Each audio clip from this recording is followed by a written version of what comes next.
Greetings, friends. Amid American frustration over Vladimir Putin's unwillingness to end the Russian-Ukrainian war, the Russians, on the contrary, are carrying out more and more terrorist attacks. This morning they attacked Kharkiv with drones. A maternity hospital was damaged. Among the victims are infants.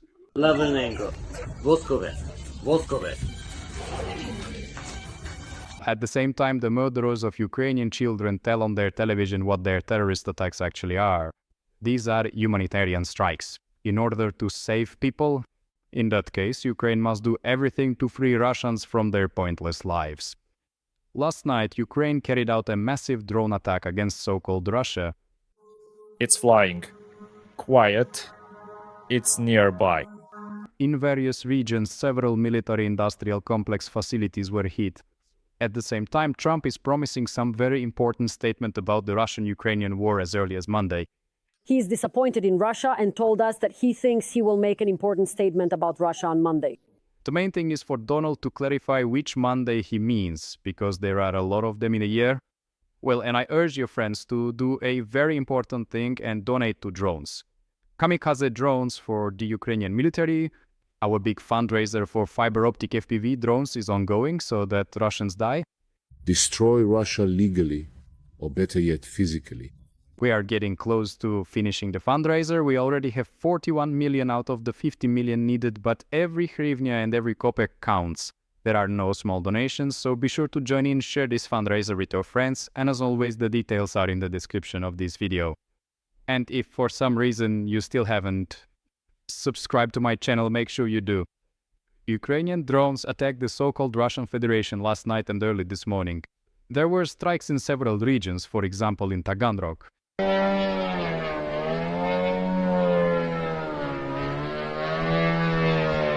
Unfortunately, we don't have any. There are no footage of the strikes from there, but the local authorities reported that debris fell on the territory of the Beriev plant. This plant is involved in modernizing Russian aviation and manufactures some aviation equipment. In addition, the so-called Russian opposition media report that in the city of Tula, drones attacked several defense industry enterprises at once.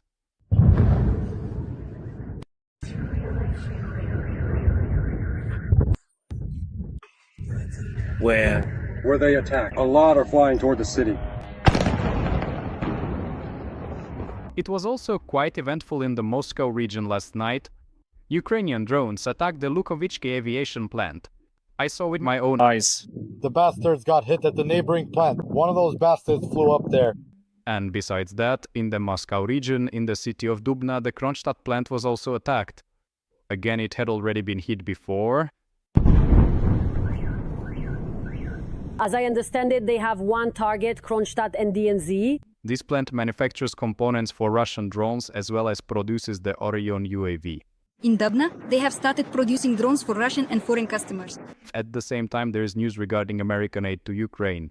Secretary of State Marco Rubio stated yesterday that this aid has been ongoing and will definitely continue. But overall, aid to Ukraine continues according to schedule, as approved by Congress. The Bidenization of Trump, as Russian propagandists say, is also ongoing.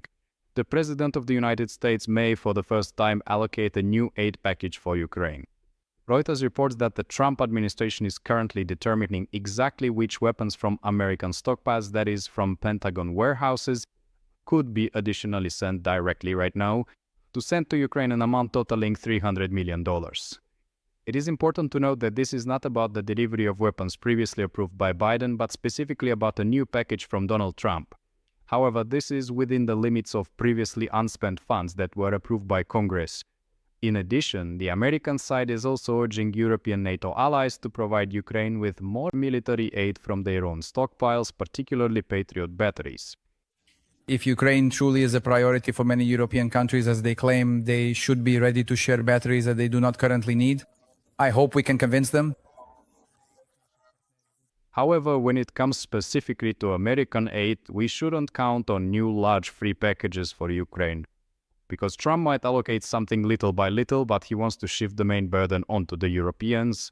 And in this context, there is some good news. Trump supports the idea that Europe should buy American weapons for Ukraine. The president also said that he has just made a deal with NATO, according to which the US will send weapons to Ukraine through NATO. and NATO, quote, pays for these weapons 100%. President of Ukraine Volodymyr Zelensky also confirmed this. He spoke with the Americans about the possibility of buying American weapons.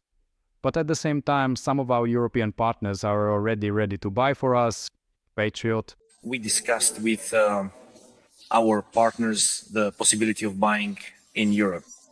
And in the US, first of all, we still need additional packages.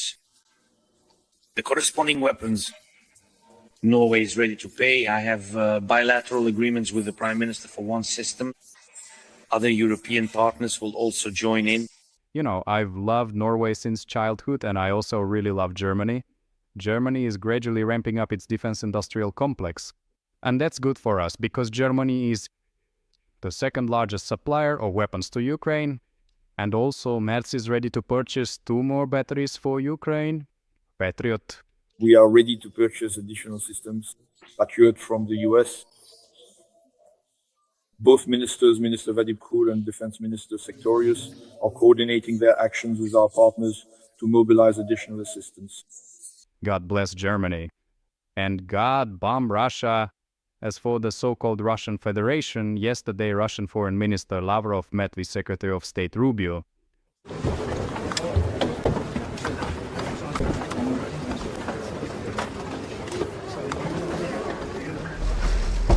The topic of their conversation was, of course, the Russian-Ukrainian war. Rubio conveyed Trump's dissatisfaction to the so-called Russian Federation, and Lavrov proposed something new. There are no details yet, but Marco Rubio commented, "I think this is a new and different approach. I wouldn't characterize it as something that guarantees peace, but it's a concept I will pass on to the president." Well, you and I can guess what kind of new approaches the Russians might have proposed. Most likely it was about demilitarization, denazification, gifting Ukrainian territories to the Russians, and more. Oops. Rubber butt. In reality, Rubio didn't quite understand what exactly Lavrov meant, because he's still waiting for the United States to be able to better understand in the coming days what exactly so-called Russia is proposing. We hope that based on today and the coming days, we will have more clarity regarding what exactly Russia's position and priorities are in this regard. And we will be able to start making some progress. In turn, Lavrov complained to Marco Rubio about the terrible Ukrainian Nazis. Because just look, the Russians attack Ukraine every day, kill Ukrainian children, and yet it's the Ukrainians who are damned. The Ukrainians wish death upon the Russians. Yesterday, Marco Rubio passed along a brief selection of quotes from Zelensky, Shmyhal, Yermak, and Podolyak, where it is stated directly about the need to destroy Russia, legally, or better yet, physically. The main question is what happens next. The Russians don't want to anger Donald Trump even more because then he will increase aid to Ukraine even further. They need to find a way to maneuver. That's why they will keep stalling for time, they'll keep telling new tales, they'll propose new solutions, but in practice, they will continue the Russian-Ukrainian war because their goal has not changed. Their goal is to destroy Ukraine, seize our territories, and then send our people to fight a war against Europe. There are no Kharkiv, Sams, or other cities left on the map of Ukraine's future. These are our cities. Because Ukrainians are our mobilization resource for a future war with NATO. Well, that's objectively true. And in order to continue the Russian-Ukrainian war, the Russians are also continuing their covert mobilization. Yesterday I told you about the homeless people they're rounding up for the occupation army, but now they're also sending illegal migrants there. What do you do for a living? Yes. Huh? What kind of work do you do? Work, yes. What do you do for a living? Yes. There was... Under these circumstances, friends, our task is to ensure that the Ukrainian military has more tools to destroy the enemy so that the Russians lose more of their cannon fodder than they are able to mobilize. And that's why I urge you to donate for an optical ruserizer so we can purchase and deliver it to our military. These are very high-quality fiber optic drones. Hello everyone, friends. This is an FPV drone. And this is not just any FPV drone, but an FPV drone on fiber optics. What does that mean? It means that this drone is completely immune to electronic warfare, so it reaches its targets much more effectively. But there are problems. We have very few of these drones. We don't have enough. Our enemy The M-Lie has a lot of them. That's why we want to appeal to you, to the Sternenko community. Friends, we need as many of these drones as possible. And let's make a deal. You provide the drones and we'll take care of destroying the occupiers. And this, friends, is a wonderful, grand, majestic and very beautiful deal. Join in. As always, the details are in the description of this video. Well, over the past day, thanks to you and your constant daily donations, our soldiers have received another 305 high-quality FPVs. Glory to the heroes! The news from the USA is not bad. Well, at least it's encouraging, but we can't rely on America. As practice shows, today they say one thing, and tomorrow they might say the exact opposite. Right now, we need to continue helping Ukraine's security and defense forces as actively as possible.